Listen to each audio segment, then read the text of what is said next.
വർഗീയ ഫാസിസ്റ്റ് രാഷ്ട്രീയത്തെ നേരിടാൻ കോൺഗ്രസിന് കഴിയില്ലെന്ന് കോഴിക്കോട് ലോക്സഭാ മണ്ഡലം LDF സ്ഥാനാർത്ഥിയും CPIM കേന്ദ്ര കമ്മിറ്റി അംഗവുമായ എളമരം കരീം. കെ മുരളീധരനെ തൃശൂരിലേക്കും ഷാഫിയെ വടകരയിലേക്കും മാറ്റിയത് കോൺഗ്രസിനുള്ളിലെ രാഷ്ട്രീയ കളിയാണ്. വർഗീയതയ്ക്കും കേന്ദ്രത്തിന്റെ ജനവിരുദ്ധ നയങ്ങൾക്കുമെതിരെ ശബ്ദിക്കുന്നവരെയാണ് പാർലമെന്റിലേക്ക് അയക്കേണ്ടത്. അതിന് LDF ആണ് നല്ലതെന്ന് ജനങ്ങൾ വിശ്വസിക്കുന്നു. കോഴിക്കോട് ഇത്തവണ ജനങ്ങൾ മാറ്റം ആഗ്രഹിക്കുന്നുണ്ടെന്നും എളമരം കരീം കേരള വിഷൻ ന്യൂസിനോട് പറഞ്ഞു. കോഴിക്കോട് ലോക്സഭാ മണ്ഡലം LDF സ്ഥാനാർത്ഥി എളമരം കരീം ഇപ്പോൾ ബേപ്പൂർ തുറമുഖത്തേക്ക് ഇറങ്ങിയിരിക്കുകയാണ്. അദ്ദേഹത്തിന്റെ തെരഞ്ഞെടുപ്പ് പ്രതീക്ഷകളെ കുറിച്ച് ചോദിക്കാം. കരീം, എങ്ങനെയാണ് തെരഞ്ഞെടുപ്പ് പ്രതീക്ഷകൾ? ഇതുവരെ എന്തായാലും പ്രചരണത്തിൽ ഏറ്റവും മുന്നിൽ നിലവിൽ താങ്കളാണുള്ളത്. നല്ല പ്രതീക്ഷയാണ്. തൊഴിലാളികളും ജനങ്ങളും വളരെ പ്രതീക്ഷയോടെയാണ് LDFനെ നോക്കിക്കാണുന്നത്. അതുകൊണ്ട് വലിയ വിജയമുണ്ടാവും. ഇത്തവണ കോഴിക്കോട് മണ്ഡലത്തിൽ ചരിത്രം മാറും എന്നാണ് പറയുന്നത്. തീർച്ചയായിട്ടും ചരിത്രം തിരുത്തും. കോഴിക്കോട് മണ്ഡലത്തിൽ നിന്നും പോകുന്ന MP ലോക്സഭയിലേക്ക് പോകുന്ന MP നിലവിലെ ലോക്സഭ MP ആയിരിക്കില്ല, നിലവിലെ രാജ്യസഭ MP ആയിരിക്കും. അതെ അതെ അതെ അതെ തീർച്ചയായിട്ടും അതാണ് ഇന്നത്തെ ഇവിടുത്തെ ഒരു പ്രതികരണത്തിൻ്റെ സ്വഭാവം. ജനങ്ങൾക്കൊരു മാറ്റം ആഗ്രഹിക്കുന്നുണ്ട്. ഈ തെരഞ്ഞെടുപ്പിൽ പ്രധാനമായും LDF ഉയർത്തിക്കൊണ്ടുവരുന്ന ചർച്ച എന്തായിരിക്കും? പ്രത്യേകിച്ച് സമീപകാലത്ത് പത്മജ വേണുഗോപാലിൻ്റെ BJP പ്രവേശം അടക്കമുള്ള കാര്യങ്ങൾക്കാണ് LDF ഈ ഒരു ഘട്ടത്തിൽ ഊന്നൽ നൽകുന്നതായി കാണുന്നത്. അതുമാത്രമല്ല, കേന്ദ്ര ഗവൺമെൻറ്റിൻ്റെ ജനവിരുദ്ധ നയങ്ങൾ, വർഗീയവൽക്കരണം, ഇതിനെതിരായി ശബ്ദിക്കാൻ കഴിയാവുന്ന ആളുകളാണ് പാർലമെൻറ്റിൽ പോകേണ്ടത്. അതാണ് പ്രശ്നം. പിന്നെ അതുപോലെ കേരളത്തിൻ്റെ താല്പര്യങ്ങൾ ഉയർത്തിപ്പിടിക്കാനും സാധിക്കണം. ഇപ്പോൾ വടകരയിൽ നിന്നും കെ മുരളീധരൻ തൃശ്ശൂരിൽ BJP എതിരിടാൻ പോകുന്നു എന്നൊരു പ്രതീതി കോൺഗ്രസിനുണ്ടാക്കാൻ സാധിക്കുന്നു. വടകരയിൽ ഷാഫി പറമ്പിലിനെ പോലൊരു യുവമുഖത്തെ കോൺഗ്രസിന് കൊണ്ടുവരുന്നു. ആ ഒരു മാറ്റത്തെ താങ്കൾ എങ്ങനെയാണ് വിലയിരുത്തുന്നത്? ഇതെല്ലാം കോൺഗ്രസിനുള്ളിലെ രാഷ്ട്രീയ കളി. അത് ഞങ്ങളുടെ പ്രശ്നമല്ല. എന്തായാലും LDF പ്രധാനമായും ഉയർത്തുന്നത് BJPയുടെ വർഗീയ ഫാസിസ്റ്റ് രാഷ്ട്രീയത്തിനെതിരായ പ്രചരണം തന്നെയായിരിക്കും. വർഗീയ ഫാസിസ്റ്റ് രാഷ്ട്രീയത്തെ നേരിടാൻ കോൺഗ്രസിന് കഴിയുന്നില്ല എന്നുള്ളതാണ് പ്രധാന പ്രചരണം. എന്തായാലും അദ്ദേഹം ഇപ്പോൾ ജനങ്ങൾക്കിടയിലേക്ക് ഇറങ്ങിയിരിക്കുകയാണ്. പ്രത്യേകിച്ച് തൊഴിലാളികൾക്കിടയിലേക്ക്. CITUവിലെ അല്ലെങ്കിൽ തൊഴിലാളികളെ സംഘടിപ്പിച്ച് രംഗത്ത് വന്ന നേതാവാണ് അദ്ദേഹം. ഇപ്പോൾ മത്സ്യത്തൊഴിലാളികളെയാണ് കാണാനായി ഇറങ്ങിയിരിക്കുന്നത്. കോഴിക്കോട് ബേപ്പൂർ തുറമുഖത്തു നിന്നും ക്യാമറ പേഴ്സൺ സജി തറയിലിനൊപ്പം Riyas KMR, Kerala vision news, Kozhikode. തെരഞ്ഞെടുപ്പ് വിശേഷങ്ങൾ പങ്കുവയ്ക്കാൻ റിയാസ് KMR ചേരുന്നുണ്ട്. റിയാസ്, എന്തൊക്കെയാണ് തെരഞ്ഞെടുപ്പ് ഒരുക്കങ്ങൾ? എവിടെ വരെയായി? ഇന്ന് ശൈലജ ടീച്ചറുടെ പ്രചരണം തുടരുകയാണ്. ആദ്യഘട്ടം, 1ാം ഘട്ടം തുടങ്ങുകയാണ്. മറ്റോ ഒട്ടനവധി വിശേഷങ്ങൾ തെരഞ്ഞെടുപ്പുമായി പങ്കുവയ്ക്കാനുണ്ടല്ലോ. എന്തൊക്കെയാണ് വിശേഷങ്ങൾ?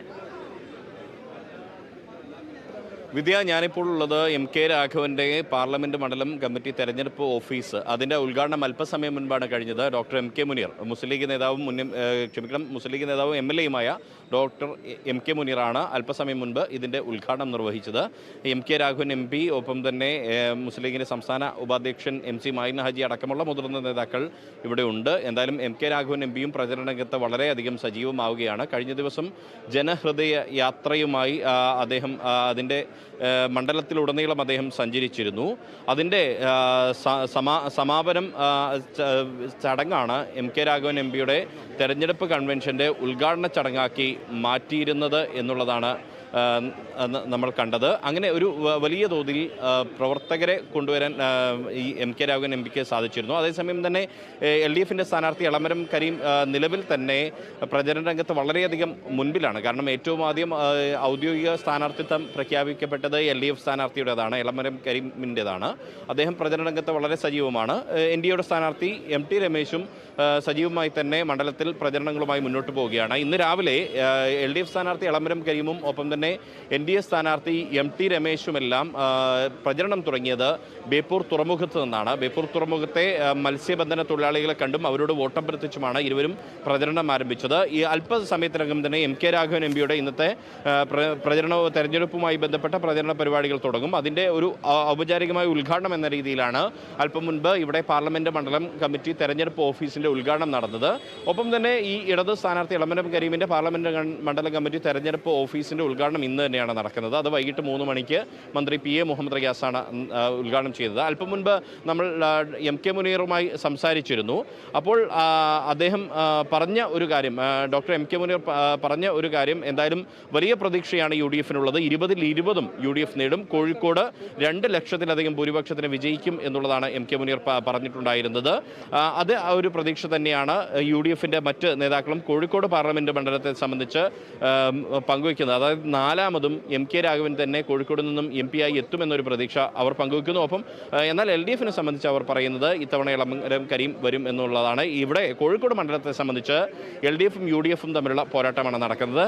വിദ്യ അല്പം മുൻപ് ചോദിച്ച വടകര മണ്ഡലത്തിൻ്റെ കാര്യം പരിശോധിക്കുകയാണെങ്കിൽ നേരത്തെ KK ശൈലജ ടീച്ചറാണ് പ്രചരണ രംഗത്ത് വളരെ സജീവമായി മുന്നിലുണ്ടായിരുന്നത്. കാരണം അവരുടെ സ്ഥാനാർത്ഥിത്വമായിരുന്നു ആദ്യം പ്രഖ്യാപിക്കപ്പെട്ടിരുന്നത്. എന്നാൽ ഇന്നലെ ഷാഫി പറമ്പിലിൻ്റെ വരവോടുകൂടി കാര്യങ്ങൾ കൂടുതൽ, പ്രചരണ രംഗം കൂടുതൽ സജീവമാകുന്നു, പ്രചരണ രംഗം കൊഴുക്കുന്ന ഒരു സാഹചര്യം ഉണ്ടാകുന്നു എന്നൊരു കാഴ്ചയാണ് നമ്മൾ കണ്ടത്. വലിയ ഒരു സ്വീകരണമാണ് ഷാഫി പറമ്പിലിന് ലഭിച്ചിട്ടുണ്ടായിരുന്നത്. വടകരയിൽ ഇന്നലെ സ്വീകരണമാണ് ലഭിച്ചിട്ടുണ്ട്. UDF പ്രവർത്തകർ, ആയിരക്കണക്കിന് വരുന്ന UDF പ്രവർത്തകരാണ് വടകര മണ്ഡലത്തിൽ ഷാഫി പറമ്പിലിന് സ്വീകരണം നൽകുന്ന ഒരു സാഹചര്യം നമുക്ക് കാണാൻ സാധിച്ചിരുന്നത്. എന്തായാലും വടകരയിലും കോഴിക്കോടും തെരഞ്ഞെടുപ്പ് പ്രചരണം വളരെ സജീവമായിരിക്കുകയാണ്. വിദ്യ. റിയാസ്, MK രാഘവൻ അദ്ദേഹത്തിൻ്റെ തെരഞ്ഞെടുപ്പ് പ്രചാരണം ആരംഭിച്ചിട്ടുണ്ട്. തിരക്കുകളായിരിക്കും, പക്ഷേ നമ്മോട് എന്തെങ്കിലും പ്രതികരിക്കാൻ അദ്ദേഹം ഇപ്പോൾ തയ്യാറായിട്ടുണ്ടോ? എന്തെങ്കിലും പ്രതികരണം ലഭിക്കാൻ സാധ്യതയുണ്ടോ ഈ ഒരു സമയത്ത്? എന്തായാലും നിലവിൽ നമ്മളോട് ഡോക്ടർ MK മുനീറാണ് പ്രതികരിച്ചത്. അദ്ദേഹത്തിൻ്റെ പ്രതികരണം അല്പസമയത്തിനകം തന്നെ നമുക്ക് ലഭ്യമാക്കാനാകും എന്നാണ് പ്രതീക്ഷിക്കുന്നത്. MK രാഘവൻ അല്പസമയത്തിനകം തന്നെ നമ്മളോട് പ്രതികരിക്കാമെന്ന് അറിയിച്ചിട്ടുണ്ട്. നിലവിൽ അദ്ദേഹം തെരഞ്ഞെടുപ്പുമായി ബന്ധപ്പെട്ട ചില ആഭ്യന്തര ചർച്ചകളിലാണ്, അതായത് UDF നേതൃത്വവുമായി ബന്ധപ്പെട്ട ചർച്ചകളാണ് ഇവിടെയുള്ള ഈ തെരഞ്ഞെടുപ്പ് കമ്മിറ്റി ഓഫീസിലെ വാർ റൂമിൽ നടന്നുകൊണ്ടിരിക്കുന്നത്. ഇപ്പോൾ മുസ്ലിം ലീഗിൻ്റെ സംസ്ഥാന ഉപാധ്യക്ഷൻ MC മാഹിൻ ഹാജിയും ഒപ്പം തന്നെ MK രാഘവനും തമ്മിലുള്ള ഒരു സംഭാഷണത്തിലാണ്, ചർച്ചയിലാണുള്ളത്. അതിനുശേഷമായിരിക്കും അദ്ദേഹം കേരള ന്യൂസിനോട് പ്രതികരിക്കുക. അത് അല്പസമയത്തിനകം തന്നെ ലഭിക്കുമെന്ന പ്രതീക്ഷയിലാണ് നമ്മളുമുള്ളത്. വിദ്യ.